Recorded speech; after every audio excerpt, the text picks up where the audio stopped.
Good afternoon. Well, here's my Christmas tree. I thought I'd show it to you with all the zillion colors and different candy canes and things.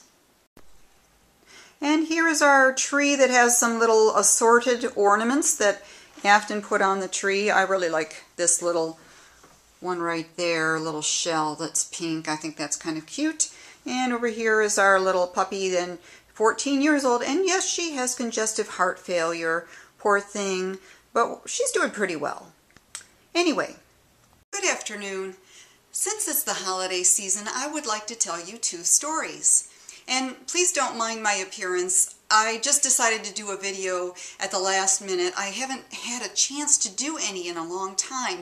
And I mean, my hair needs dyeing, it needs washing, it's like plastered to my head. And I'm just doing one anyway. So this first story I'm going to tell you is called The Little Cardinal Story. This happened a few years ago when I was kind of spiritual. I was into the spiritual thing, and I had a really important message to tell my relatives, the ones who said, "Oh, I'm just happy to get my feet on the ground in the morning. I'm just happy I'm still alive." I wanted them to really cherish life. So we were at a Christmas party, and everybody was going around telling what they were thankful for, even though it was Christmas time. And there was like a lineup of chairs. And of course, we all know that I'm prone to panic attacks and hyperventilation. And as they went one at a time, telling what they were thankful for, I just kept sitting there going, my turn is coming up, my turn is coming up. I have something really important to tell. And I could feel my hands starting to get clammy, and I was starting to get lightheaded, and my breathing was coming really fast. But what really makes it worse is the fact that you're trying to hide it from other people, and so you're trying to look calm, which even panics you worse because, you know, you're in this look calm, make sure you're calm. And by the time they finally got to me, of course, I was lightheaded and I could barely get anything out. And so I said, I just wanted you to know of the miracles of little cardinals. I was looking out the window and there was this bright bird, this bright red bird against the white snow. And that's as far as I got because I had been panicking so hard I couldn't even think beyond then. So I turned to my husband, who was, of course, videoing the whole thing, and I said, "Alan, help, I can't do this." And what I was really trying to do was say, you got to get me out of this situation somehow. Save me from this situation. You know, I just could not go on and didn't know what to do. I was in a panic. And they all kind of laughed. Everyone kind of laughed, and they went on. And Alan kept videoing down the line. And at the end, after it was all over, one of the relatives came up to me and she said, "Oh, Barbara, the Holy Spirit was in you. Oh, that was just beautiful. It was in you." And I said, "Well, no, actually, it was a panic attack." And she said, "No, it was the Holy Spirit." And I said, "No, this is actually what a classic panic attack looks like." I said, "You've got it on video." I said, "You'll be able to see all the symptoms of a panic attack and what one looks like." And she said, "No, it was the Holy Spirit." And so I couldn't really argue with that anymore, but what I could say is if it was the Holy Spirit, that's a miserable feeling. It feels awful. So, what I really have to say, a couple of things. I don't have quite as many panic attacks anymore. I did cut down on my caffeine a little bit, which I think helps. I'm not sure if my brain is like, as soon as I cut down on the caffeine, the hyperventilation really stopped, but it could be my brain tricking me. I have a way of, you know, it could be fooling me, and several months down the line, all of a sudden I could start having panic attacks again.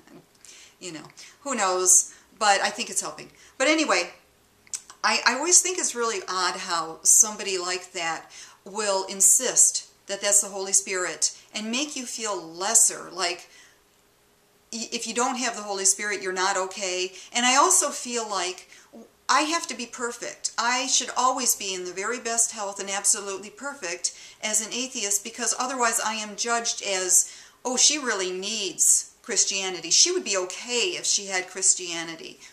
And apparently they bring this video out every single Christmas and they watch it. So every single Christmas, I'm sure they're all going, oh look, that's back when she had the Holy Spirit before she became an atheist, because they all know by now. So that's just one funny story. So, you know, some of you might not feel so alone if you have some awkward relative situations. I have another funny story, and this was way back in college when I went to the Christian college, and there was one young man there. This was right after summer vacation was over, and I was sitting in the cafeteria, and this really good-looking guy sat across from me that I knew from the previous year, and he wasn't like the other guys, you know, the wimpy guys. He was the type that you knew could get his hands dirty, and he was tall and dark skin and very straight legs and, you know, lean but muscular. And he sat down and he said, Barbara, I have something to tell you. And I thought, ooh, maybe he likes me, you know. And so I sat there waiting, all anxious, and he said, I went to the Porcupine Mountains this summer, and I climbed to the very top.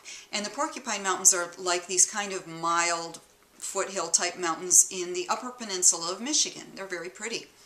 And I said, oh, how nice. And he said, yes. And he said, I got to the top and I thought, there has to be more.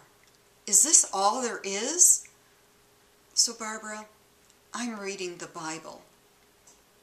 I kid you not, that actually happened. And both of us previously had kind of had a deistic idea of God. You know, we weren't really sure about how we felt, but we kind of had that idea. But we did not believe in the Bible. We thought all the others were so foolish. And isn't it interesting? It's like they just get a little disappointed, and so immediately they turn to the Bible. I just was like, oh, I got to scratch him off the list. Another one gone. You know, it was just kind of sad, but I always thought, what did he need? Did he need the Rocky Mountains? Did he just need a higher, you know, some more exciting mountains? What did he need? And I never understand how people can't enjoy what's there and really get a whole lot out of what's there, because it was beautiful. And with the infinite variety that we have in this universe, why would they be searching for more? Well, anyway, that's what I have to say for today. I hope you all enjoy your holidays, no matter what you celebrate. Know that it all came from something before, like Saturnalia and other gods, and the gods of the Sumerian times with the pyramid texts. I will do another video on that sometime. I've been looking at that. So anyway, happy holidays. Okay, I won't